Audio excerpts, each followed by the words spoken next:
Hi guys, welcome to the channel. In today's video, I'm going to show you how you can delete Facebook group.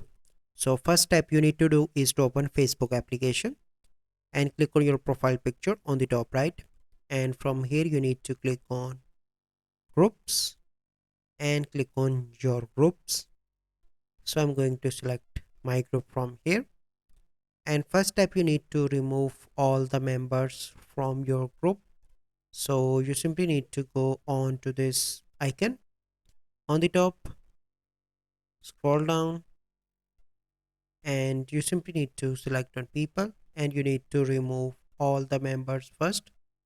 So you simply need to remove that person. So once you removed all the people from the group, you need to go back, scroll down, and then you need to leave group.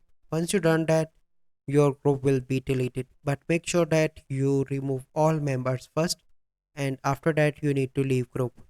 So this is the process. I hope you find this video helpful. If you find this video helpful, must like this video, subscribe to our YouTube channel for future videos. We'll see you in the next video. Thank you. Have a good day.